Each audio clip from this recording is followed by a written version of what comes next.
All right, welcome back. So in this video, we are going to be covering pivot joints. Now, I would encourage you, if you haven't already, to check out this study guide and worksheet that is going to be on my Etsy. I'll leave the link in the description below. And it covers all 6 of the diathoracic joints that we need to have an understanding of before we go into the MBLEx. And on the back, there is a worksheet that's going to ask various questions to test your understanding of the knowledge that is in the front.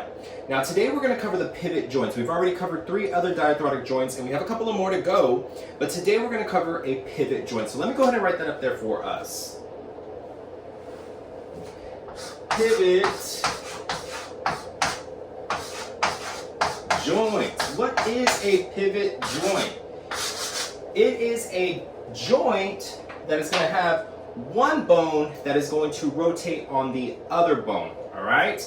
Plain and simple. Let's read this study guide. It says one bone rotates within the surface of another, allowing for rotation around an axis. All right?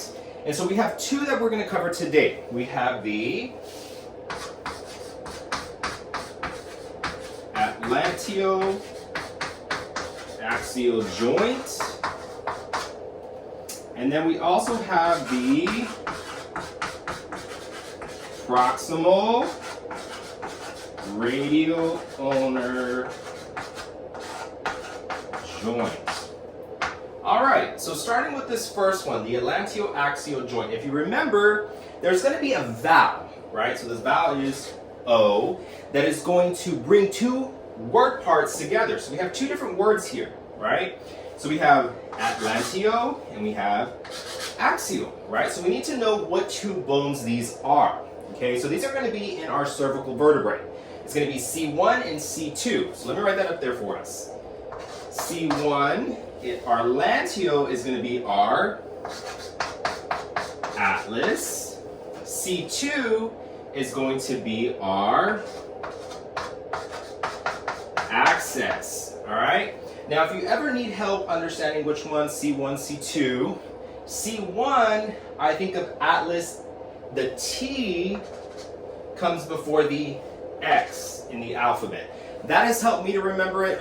If it helps you, use it. I know that there's different various ways of people remembering. Atlas comes first, axis comes second. However you remember, this has just helped me, so I wanted to make sure to tell you as well. So C1 is our atlas, atlantio.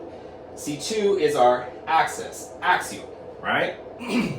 Now, this is going to be a pivot joint. This joint is going to support our head. It's also going to protect our spinal cord, right? So do the rest of the vertebral column, the cervical, thoracic, and lumbar.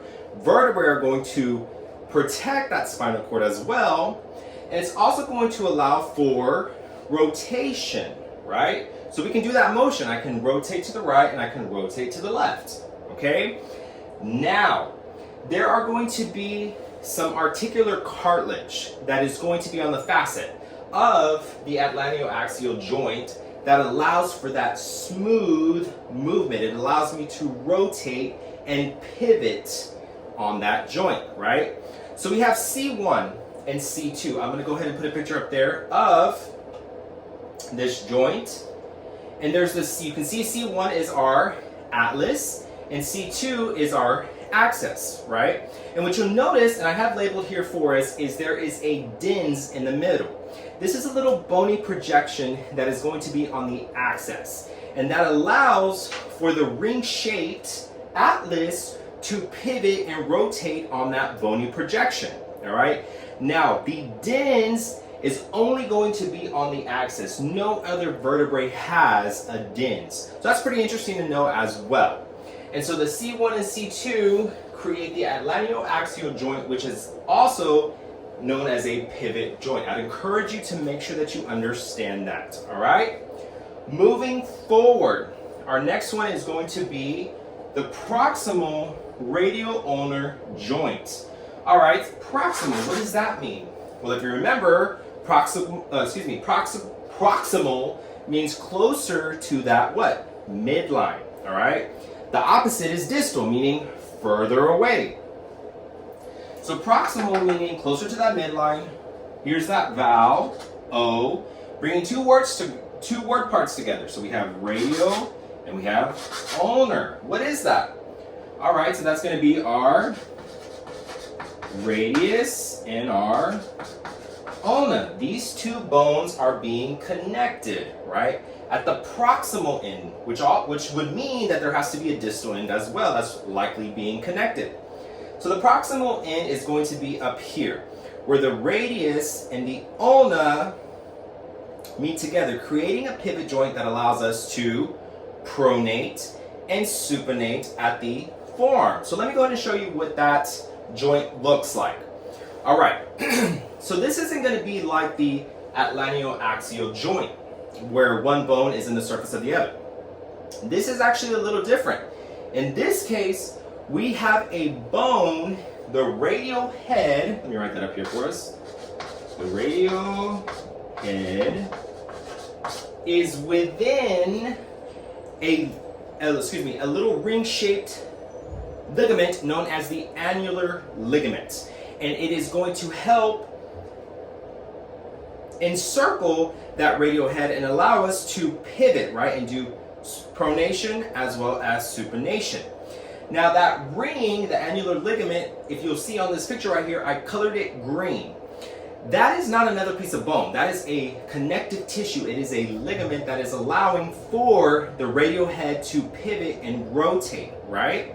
However, it does stabilize it against the ulna. So it's going to hold it there in place. But that is the ring. It's going to be that annular ligament that is going to circle or encircle that radial head.